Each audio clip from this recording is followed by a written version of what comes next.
Welcome to the Kratom Advocacy Podcast. My name is Lawrence, and today we are here with Matthew Lowe, who is the Executive Director of the Global Kratom Coalition. Matthew, thank you so much for being on the show today. Lawrence, thank you very much. I appreciate you having us, and so glad that you've got this platform that you've developed. I think it's very needed. Oh, well, it's a lot of fun too. So the Kratom community is a cool community, and y'all are very accepting, opening people, and I'm happy that I got into the industry, so to speak. Yeah. Anyway, I want to hear about how you got into the industry, Matthew, your professional background. You have obviously an important job. I see you talking to the media online, to the LA Times, working with lawmakers, mentioning scientific studies. How did you come into this role, and what were you doing before that gave you your experience? Yeah, sure. So, I mean, I'm South African, as you can tell. From my accent, I've been in the consumer goods world for the past 20 odd years. I was a part of a business in South Africa, a skincare business, where we took a single skincare product to 165 countries around the world and turned it into one of the biggest selling scar and stretch mark products around the world. Skincare very different, obviously, to Kratom, but a lot of the regulatory issues and regulatory pathways are quite similar. And of course, I've had experience in tens of countries in terms of launching businesses, dealing with complex regulatory issues, complex business environments. So really cut my teeth over a 15 to 20 year period, expanding this product to a global audience. About 2.5 years ago, I got involved into the Kratom and Kava industry. I came across a specific product, thought it was absolutely incredible in terms of how it made me feel, increased my productivity, my focus, my ability to get things done. And I reached out to the owner of that brand and started to consult into that business for a period of time. My real focus in the beginning was thinking about how we can take this product global. And as I dug into the nuts and bolts, the regulatory side of things, and the nature of these ingredients, it became very, very clear that a global expansion or any kind of change would require a lot of work. And when I say a lot of work, it's not just about getting in the product and selling it. It's about dealing with the regulatory structures that currently exist. And below that, getting the science, the knowledge, the understanding of these products to where it needs to be in order to change that paradigm. And I think it became increasingly evident that you couldn't do this alone. So it needed to be a consolidated effort between the leading scientists, between the leading doctors in the space, between the vendors, consumers, to get together and drive this change together. Nothing happens in a vacuum. Change is mostly social, and it would require a consolidated effort. So during that period, I left that business to focus exclusively on two coalitions, which I run. One is the Kava Coalition, and the other one is the Global Kratom Coalition. And that's what we're talking about today. So the Global Kratom Coalition really came about because we saw, number one, that a lot of work needed to be done from a scientific perspective, from a regulatory perspective, and then just from a general perception perspective, in terms of consumer education, general education, and getting people to understand what Kratom is, the nuance of what Kratom is, and also to understand what Kratom has become. It became very, very apparent to me, certainly, that not all Kratom is equal. I think Oliver Grundmann put out a paper on this about 8 months ago, stating not all Kratom is equal. And it was a very profound moment, because you read in the media, you talk to anyone, they say, well, Kratom. And the next question is, well, what Kratom? Are you talking about the leaf? Are you talking about a Kratom tea? Are you talking about a powdered Kratom, a leaf Kratom? Are you talking about an extract? Are you talking about an isolate? Or are you talking about a synthetic? And as we've spoken about before, privately, the Kratom market in the US has changed dramatically over the last 5 or so years, where innovation has really become widespread. People are understanding what kratom is. Consumption is increasing. The market is increasing rapidly.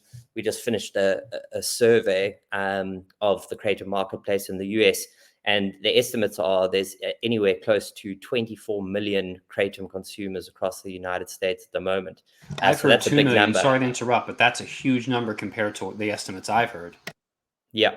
So, I mean, if you look at the estimates that everyone bandies about, typically it's around about 2 million. I think that is way under indexed. If you take, there's two different approaches that you can take to kind of understand what the size of the market is. One is you can look at the import volumes coming into the country.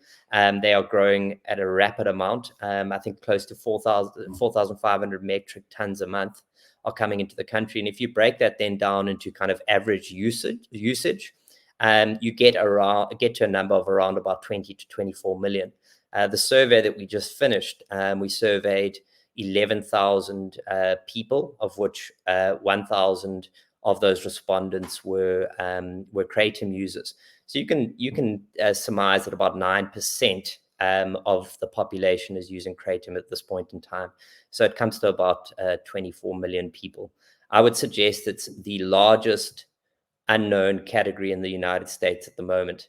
And I think you started to see, kratom go mainstream. So it used to just be the purview of smoke shops, a couple of gas stations. You're now starting to see some big national retailers pick up these products. You're starting to see it come out in formats that are more consumer friendly in the form of tonics, seltzers, and the like. And I think that use is expanding incredibly rapidly. It's certainly double-digit growth on a year-by-year basis. Okay. And right now, a bulk of your effort is concentrating and separating for the consumer, or rather educating the consumer to a level of nuance where they can distinguish isolates from raw leaf. How are you doing that, and why is doing that so important? Yeah, so I think it's not just isolates. It's kind of across that spectrum between raw leaf, your kind of full spectrum extracts. The scientists won't like when I use that word, but a full spectrum extract that matches the alkaloid profile of the leaf material. And then you've got your concentrated extracts, which are a lot stronger. And then you're starting to see manipulated extracts on the market that might just have one alkaloid in them, or a specific alkaloid that's been bumped up or spiked to give a different effect. And then more newly, you've got these synthetic isolated products. So one that's hit the market at the moment is a synthetic 7-OH isolate. And I mean, for starters, that's not kratom, right? Kratom is a symphony orchestra of 50 different alkaloids, as Chris McCurdy says, that all play their role to give kratom its amazing effects. And they play together in the symphony orchestra as nature intended, with all the fiber that's in the product, etc., to be somewhat self-mitigating in terms of risk factors. Then you've got extracts that are on the market that match that profile. And then you've got these synthetic isolates of 7-OH. And I think the most interesting thing about this is that 7-OH isn't even found in the raw leaf of kratom. So if you pick a raw leaf off the tree and you test it, there'll be no 7-hydroxymitragynine in that leaf. It's a degradant that becomes apparent upon drying of the kratom leaf, or upon metabolization in the human body. So, and when it does become apparent when you dry the leaf, it's in very, very, very small amounts.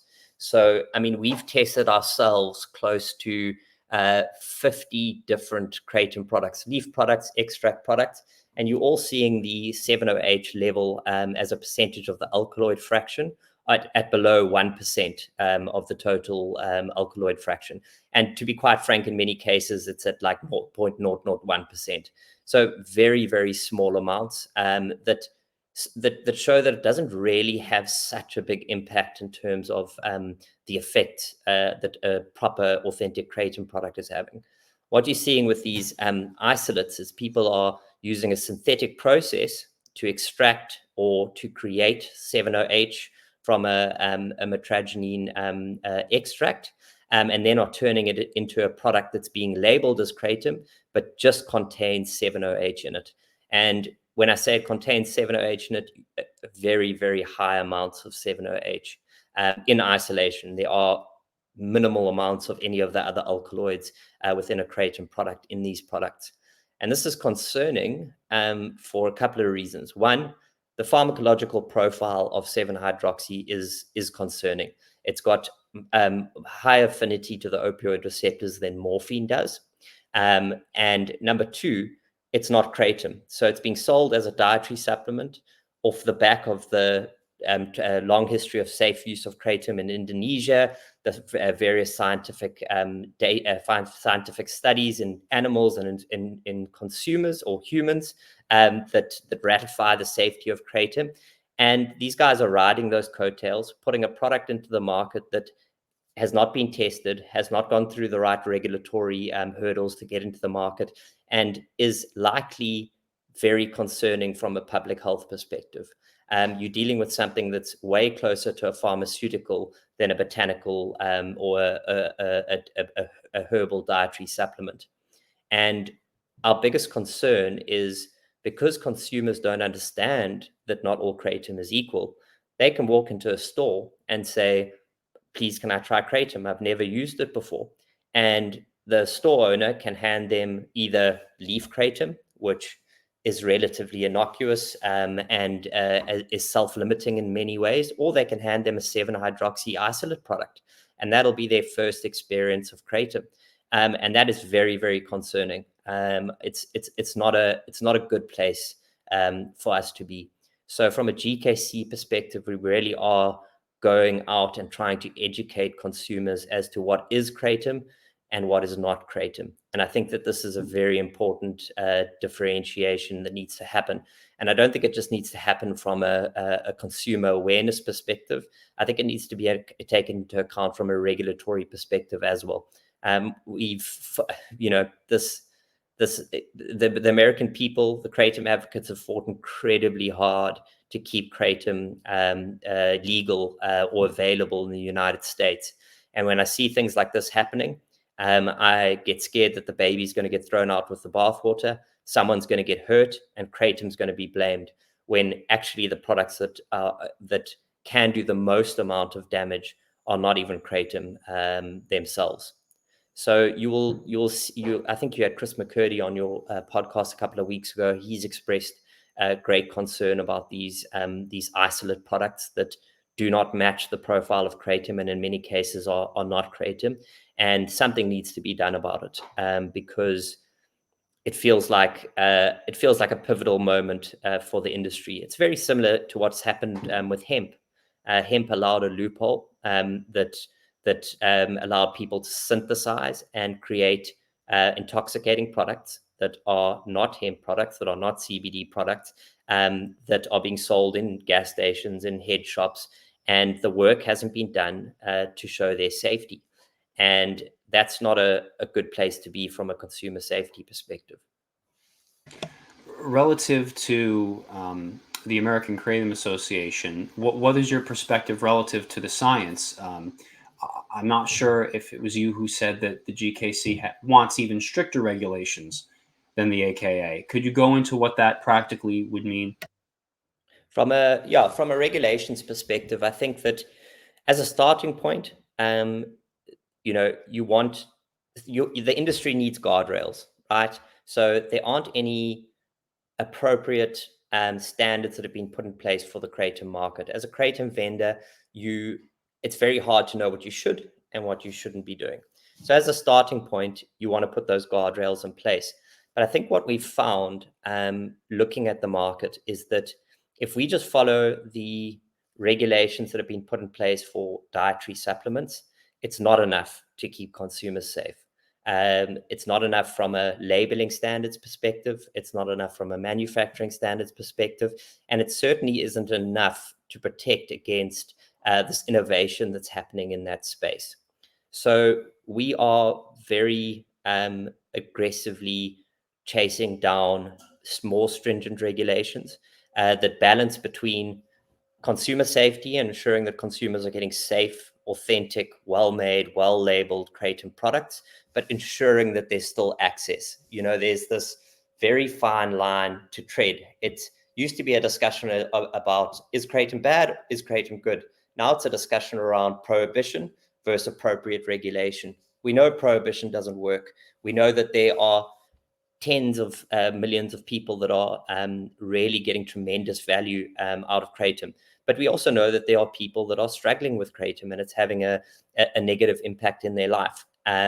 And we believe that if we can put forward regulations that really address the reality of the kratom marketplace, that we can find this balancing act between consumer safety and consumer access.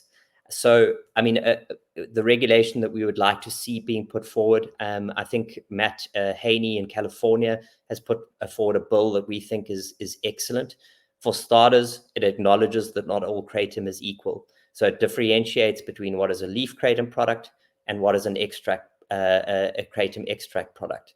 And then importantly, it also limits synthetics. So there's no synthetics kratom alkaloids that are allowed to be sold under his bill. There's a limitation on the amount of 7-OH that can be in a kratom product, whether it's leaf or extract. And then from an extract perspective, it ensures that any product that is put forward has mitragynine as the most abundant alkaloid. We know that's the basis for all kratom. Mitragynine is always the most abundant alkaloid. So we want to ensure that that remains. So the regulation takes that into account, saying that any product that's put onto the market that's called kratom must have mitragynine as the most abundant alkaloid. It seems quite basic.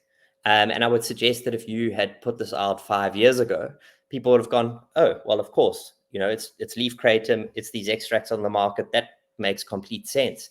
But if you look at what's happening in the market now, you're starting to see extract products that have speciocytine as the most abundant alkaloid. That's a minor alkaloid, anywhere between 5 to maybe 15% of the alkaloid content in a kratom product is typically speciocytine. And then mitragynine is anywhere between 40 and 60%. So why substitute that one? Well, why do they substitute that one? Well, that's a question you'll need to ask them. I think that it's people trying to get a competitive edge by putting a product out that has maybe a different experience to a traditional kratom product. And this is dangerous because we just don't know what the impact of products like that will be on a consumer from a longer term perspective. We understand kratom. We know what the impacts are. We know what the positive parts are. We know what the negative parts are. As soon as you start putting out products that are calling themselves kratom and are very, very different, we don't know what the impact's going to be. We do understand the pharmacological aspects of some of these minor alkaloids. And to be quite frank, they are somewhat concerning. So we don't think that we should be playing kitchen chemists and putting out products that we don't understand their safety. And I want to be very clear. I've got no problem with innovation in the space, as long as it's done appropriately and it follows the right pathways to put a product into the market. It needs to be safe. It needs to have gone through its paces from a scientific and a regulatory perspective. And if you find that a 7-hydroxy isolate product that's synthetic is a wonderful product that can do tremendous good, that's a good thing. But it needs to then be defined. Is it a dietary supplement? Probably not. Is it a pharmaceutical? Potentially. And then it needs to go through the pathway to justify its existence and be appropriately commercialized. Are you funding any longitudinal studies on the effects of 7-OH habitually? So no, there hasn't been a lot of work that's been done on 7-OH. There's been some in vitro studies that have been done on 7-OH, as I understand it, that so we understand its pharmacological profile, and we understand that it is quite concerning in terms of its interaction with the opioid receptors. But these are very new substances, so no, we don't know the long-term effects of a 7-OH product. or certainly none that I've seen. If anyone does have studies, I would love to see them so we could better understand the impact of these products. So if you could press a button and ban 7-OH now for synthetic 7-OH now for 6 months, would you do it? So I'm not a prohibitionist. I think that innovation is great. I think that, we need to find alternatives to substances that aren't working for us like we thought they would. 7-OH might be, who knows, could be a great alternative for opioids. I certainly know that that's what the people that are making these products are prophesizing about this. But again, they need to go through the right pathways. I do not think these products should be sold in gas stations and online to anyone that wants to get their hands on them, not without the appropriate safety data and regulatory work that needs to be done. So would I push a button? I don't know. We're working very, very, very hard to ensure that kratom is separated away from these individual isolated synthetics. We do not want kratom to be mixed up with them. They are not kratom. And I even had the experience myself of walking into a smoke shop recently, and I asked the smoke shop owner for kratom, and he handed me these 7-OH products. That's a real problem, and I don't want a naive consumer to think that is kratom, to take that as kratom, and then have a potential issue down the line. Again, it's probably not going to be an issue if you take it one time, but we just don't know what the long-term effects of using those products are. Your name is the Global Kratom Coalition. What work are you doing abroad right now, and what countries are you most involved with? Yeah, so the global space is interesting in that it's the biggest market for kratom, and certainly the most innovative market is the US at this point in time. You don't really see much kratom anywhere else. There's a smallish market in Europe for kratom leaf powder and some extracts, and there's some work being done there. But typically, the majority of the sales are happening in the United States. So at the moment, a lot of our focus is on the US. We believe if we can get the US into the right place from a regulatory perspective and from a scientific perspective, then it opens up the world for access to kratom, which we think can do a tremendous amount of good. We're doing some work in Europe at the moment. There's another organization called the European Kratom Alliance who do some great work. They've just got a bill passed in Czech Republic, which is going to better regulate kratom in the Czech Republic. So we are working closely with them to better understand where that is going. And then, getting ourselves involved wherever we can, where there are issues that are cropping up, to set the stage for kratom becoming a global phenomenon. Natural products are amazing, and people, the things that were working for people previously are just simply not working for them like they did. Alcohol, tobacco, nicotine, sugar. We're seeing the downstream effects of their use. And I really believe that kratom can step in as an alternative to many of these products that people are using to take the edge off in many cases, to help with productivity. And I would love for everyone that wanted to be able to access kratom to have access to kratom. But with that being said, it needs to be access to safe kratom products that are appropriately labeled and well manufactured.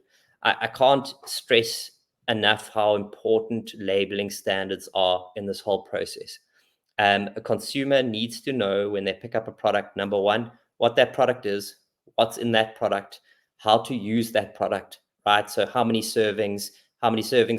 is a serving, and be able to appropriately measure that serving, and then how many servings you should have in a day. I also believe that there should be warnings on every single kratom product saying that it can be habit forming. We understand that kratom can be habit forming, and this addiction concept often gets spoken about in isolation. So you'll talk about kratom addiction in isolation, you'll talk about opioid addiction in isolation, sugar addiction in isolation. I think the important thing to do, and we've developed some data, so off the publicly available data, showing kratom's relative safety from a physical perspective and addiction perspective in a landscape of different substances that people use. And this is not to say, well, kratom sits here and these other things sit here. It's to allow consumers to take the subjective nature of addiction and habit-forming substances and make an informed choice for themselves. If they are comfortable to use X, Y, and Z substance, where does kratom fit into that landscape? So then they could make an appropriate decision as to whether they want to walk down this path of using kratom or not. And I think that should be with any substance that you decide to pick up. I mean, we're seeing the downstream effects of processed food, because people just haven't been adequately warned or educated on the deleterious long-term effects of sugary products, processed products, and the like. And it's all about education and understanding. And I think that we have a real opportunity with kratom as it's starting to kind of blossom and go into the mainstream, to ensure that consumers are fully aware, are going in eyes wide open as to the nature of the substance, and then can make an informed choice for themselves. Because again, all of this is very subjective. There's certain people that struggle with certain substances, and they should walk into kratom use with their eyes wide open. And there's other people that can use a wide variety of substances without abusing them, and that can then be their choice.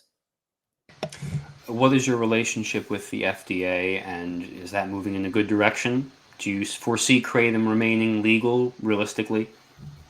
Yes, I do see kratom remaining legal. I mean, the FDA have got a huge job ahead of them. They're underfunded. And, I think that the reorganization that's happening with the FDA at the moment under Jim Jones is a good thing. I think they're going to find themselves in a place where they can better handle the ever-evolving marketplace. They've just finished their first kratom clinical trial in humans that finished at the beginning of this year. They end of last year, they presented the results at the third annual Kratom Symposium. It was a single ascending dose trial on leaf kratom. So what they did is they had 40 participants, and they broke them up into 5 different groups, and so of 8 people each, and they gave them a single dose of kratom at different levels. So I think it was 1 gram, 3 grams, 8 grams, 10 grams, and then the top serving was 12 grams. So an individual would have to take, in the top dosing, 12 grams of kratom in 500 milligrams tablets, so 24 tablets of kratom in a 5-minute period. And then they check their pharmacokinetic data, they check their vitals, and try to show whether kratom leaf was tolerable or intolerable in humans. I think the great thing that came out of this is that it showed that kratom is highly tolerant in humans. There were no severe adverse events. There were no stopping periods where people had to get out of the study. There was some nausea that was experienced, which could be due to the placebo, because some of the people were given placebo. If you're taking 24 tablets of anything, it could give you nausea. We haven't seen that data, so we don't know at this point. But a 12 gram... Did they eventually go to the bathroom? Exactly. And this is the most amazing thing about leaf kratom, is exactly that. It's self-limiting because it's got so much fiber in it, right? It's as nature intended. But in any case, they went all the way up to 12 grams, and 12 grams is a big dose of kratom. I think, most people take between 1 to 3 grams of kratom in a single serving. This is 4 or even 12x what a usual serving would be.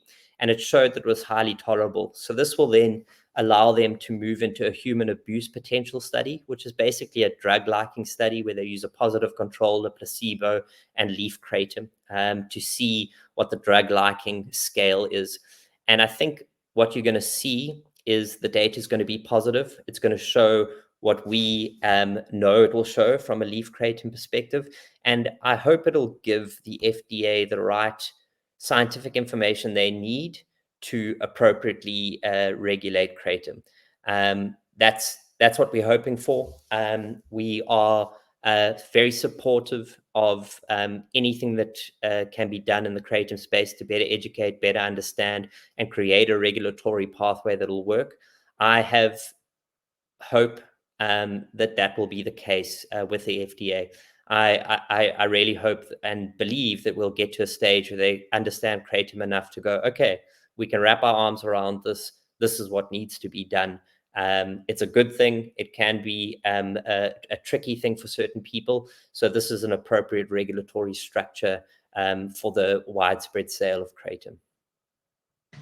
Okay, I was talking with a vendor the other day, Christopher from Christopher's Organic Botanicals. I believe that's the name. He said that 6 or 7 years ago, the culture of kratom was completely different.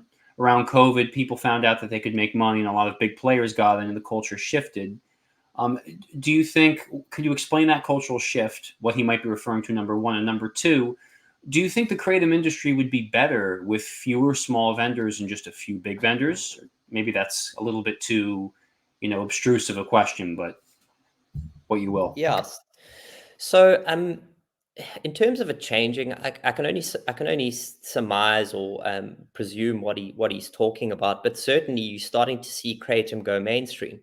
So it's not just this niche market that understood what kratom was, knew what they were looking for, went into a head shop or bought online, and got their kratom and used it for whatever they used it for. You're starting to see products that are being sold in 7-Elevens, in Erewhon, in Circle K. It's becoming a real consumer product. So, the market has moved in that direction. So you're seeing a lot of different players come into the market, pushing different product types, right? From seltzers to, it used to just be leaves, and then it was capsules and tablets, and then it was extract shots, and now it's seltzers and strips and ready to mix drinks and the like, which is a good thing. It means there's a lot of opportunity out there. But at the same time, there's a massive arms race that is happening with the industry. Everyone is trying to get a competitive advantage. And it would seem that the competitive advantage that was chased previously was just to make stronger and stronger products. If you can put a stronger product out there, you've got an opportunity to take market share. That's not a good thing. That's something that needs to stop. There's an appropriate amount of kratom that should be consumed in a serving or in a day, and products need to be formulated around that basis for safety. In terms of the market space, I personally want to see a thriving marketplace where there are small players, big players that are all doing things in the right way. Any company that sells a dietary supplement or sells a kratom product has their place in the market, but they need to be doing things properly. They need to be appropriately manufacturing in a GMP certified facility. They need to ensure that they are compliant with the KCPA regulations that are already in place and are doing everything that they think needs to be done to ensure that their consumers are safe and adequately informed. They should be batch testing their products. So COAs for every single batch to ensure that there's no contamination, no salmonella, no E. coli, etc. So there's some basic principles that need to be put into place to create the foundation for a healthy structure. Some of those structures are expensive to set up. So there is a bit of a limiting factor from that perspective.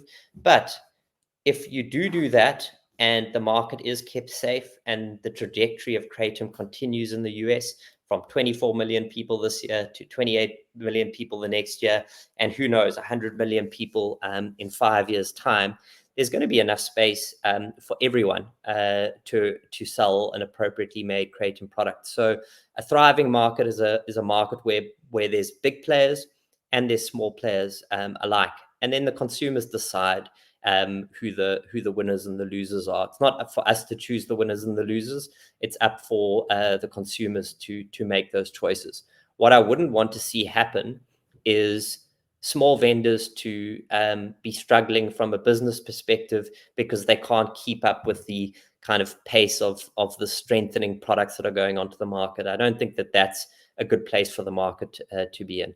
It needs to be fairly and appropriately manufactured products that are safe and well labeled, that are in the market. And then if there's 1,000 vendors, 6,000 vendors, 10,000 vendors, this is a good thing. We are starting to see a lot of new entrants into the space, some from the hemp space. The hemp market is becoming tricky.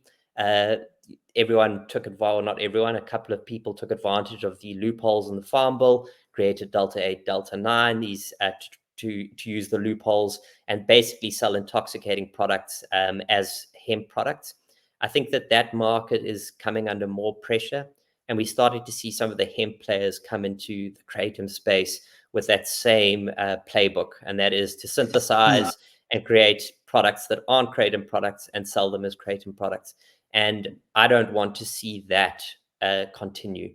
I would like to see that. I would like to see some control and measures put around that aspect of the kratom space. Yeah, I mean, how do you do that? Because often the street chemists are so much talk about innovation. I mean, if they can get a stronger product out there, they'll put it out there without hesitation. So how do you regulate before something is created? Yeah, before something is synthesized? It's a very, very difficult thing to do. And we've been working on how you do that for the last year and a half, really.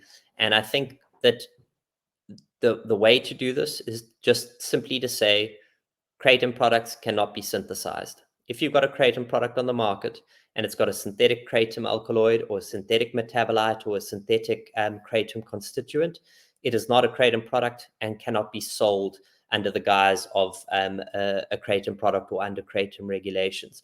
So as a very broad statement, it's defining what synthetics are and then pushing and ensuring that they aren't sold as kratom products. And then I think, again, it's ensuring that mitragynine remains the most abundant alkaloid in kratom through regulation. It's keeping a cap on the amount of 7-OH that can be in kratom products. But you're right, it could become a game of whack-a-mole. And that's why I think pushing regulation forward at a quick pace across various states that ensures that adulteration doesn't happen of kratom products. And when I say adulteration, I mean the mixing of kratom with tianeptine and other stuff that people are doing. And then again, not allowing synthetics to be sold as a kratom dietary supplement or whatever it may be in these markets. And if we can get the regulation right, and then importantly, and I think that this is a part that is somewhat missing in many cases, whichever department from a state perspective has the purview of regulation, they need to be adequately resourced so that they can actually enforce these regulations.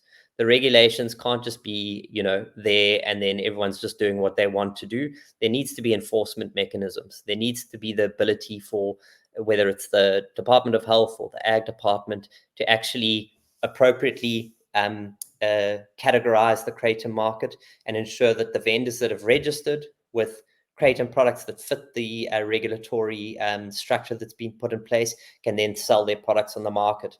And if people aren't registered, they should not be selling their products in that specific state.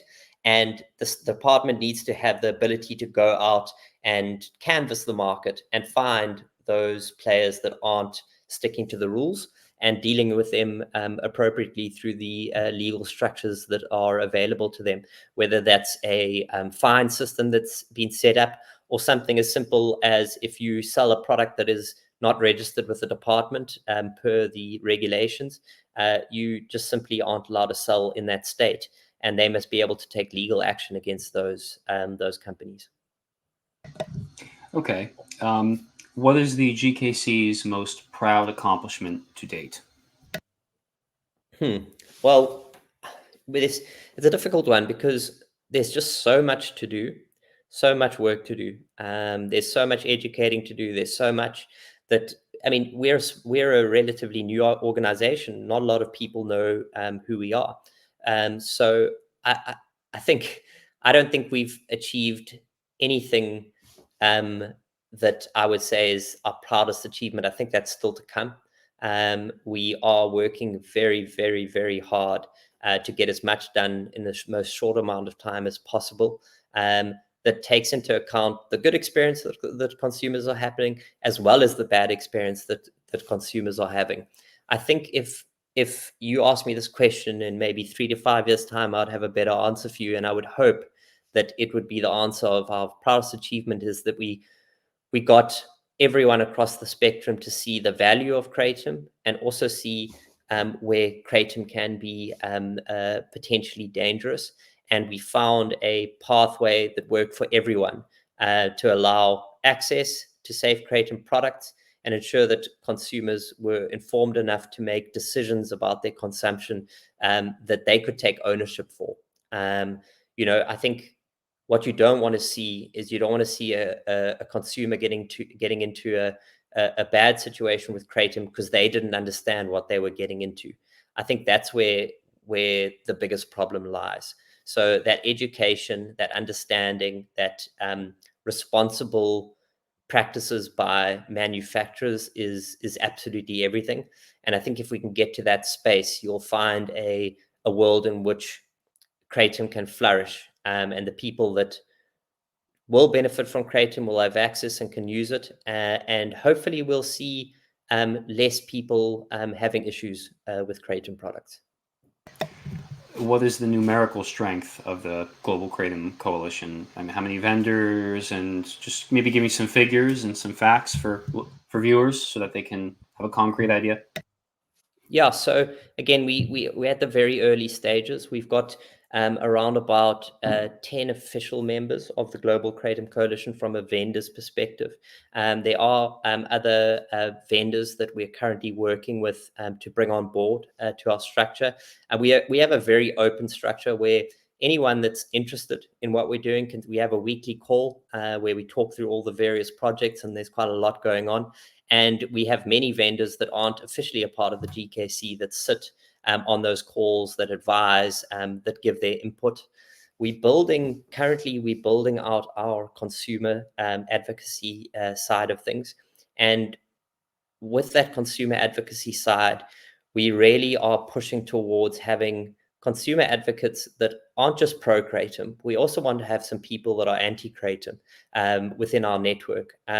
We want to be, and this is a lofty goal, but the GKC eventually needs to be led by the consumers on both sides of the aisle that can put together education, media, regulations that fit the broad experience of kratom use, not just one side or the other. I think that, what you see in the media and certainly in all the conversations is there's just two conversations that are happening. It's either a reefer madness campaign that kratom is this devil that's killing a lot of people and there's no good that can come from it. The other side, you've got people saying it's the most wonderful thing in the world. And beg your pardon? I said, yeah, that it like raises the dead. Yeah, I've heard the exactly. sides, yeah. Exactly. And the truth is always in the middle. And I want to find that truth. And I want that truth to become what kratom actually is, and for the regulations and everything that exists around it to be built on that truth. So we're building that out at the moment. It's a lot of stuff I can't talk about at this stage, but hopefully it'll come into fruition in the next couple of weeks or months. We're very focused on the science side of things. So understanding the science, trying to get funding for different science that needs to be done. So we work, they aren't members of the coalition, but we work very closely with the scientific community, and we ask for feedback on everything that we're doing from the scientists. We want to make sure that what we're doing is in line with the science. Everyone has got bias and can have blinkers. So we want to make sure that we are following the science wherever we possibly can. And then also understanding where there isn't the appropriate amount of science to make an informed decision, and then working on plans to get those gaps filled in. And then, we're doing a lot of work from a lobbying perspective in various different states, trying to, educate and bring forward regulation that we believe is appropriate. So that's where we are at the moment. What I would want to say is that any consumer any vendor that is interested in understanding more of the work that we're doing, to reach out to me. They can, reach out to me on LinkedIn or get my email address. We are happy to have conversations with absolutely everyone, whether it's a consumer, a big vendor, a small vendor. We're an open book, and we're looking to increase our scope and the understanding of the work that we're doing, so that we can really affect change. All right. And any final messages for consumers and viewers, and maybe some goals for the GKC in 2025? Yeah. So, I mean, final thoughts is that, one, everything, and I'd really hope for anyone that's listening to this to dig into this concept of not all kratom is equal. I think that forms the foundation for every single discussion that needs to be had. I think it's important to caveat that when you say not all kratom is equal, you're not saying one is better than the other. You're just distinguishing that there's difference between the different formats. And if we can better understand that, number one, we can understand what kratom actually is and what it has become in the context of the United States. And importantly, we can understand what kratom isn't. And that allows us to have a far more nuanced conversation around kratom and kratom use in the United States, which can hopefully then drive regulatory policy. So that concept is something that we're hammering home whenever we possibly can. I think number two is that there is a tremendous amount of work to be done in this space. There's a lot of change that's happening. There's a lot of mistrust in many cases. I would suggest that people look at the merits of what's going on in the space and the work that everyone's doing to define kind of your viewpoint on the work. But really, it comes down to consumer safety. If we look after consumers, then kratom will be looked after. If we don't look after consumers, it's going to move in the other direction. So really, our guiding light is always consumer safety.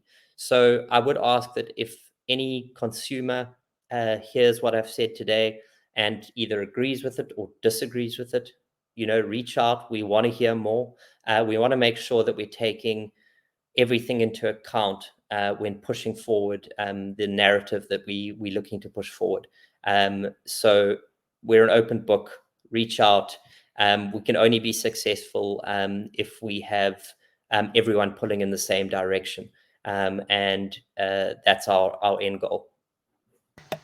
It's wonderful to have such a transparent coalition, the Global Kratom Coalition, on our show. Thank you for being open with me and responsive with me and coming on our show today, taking questions. Mr. Matthew Lowe, we really appreciate your presence on the program, and we'll be in touch. Have a good day. Well, Lawrence, thank you. I really appreciate it. And thanks for the work you do. We appreciate it.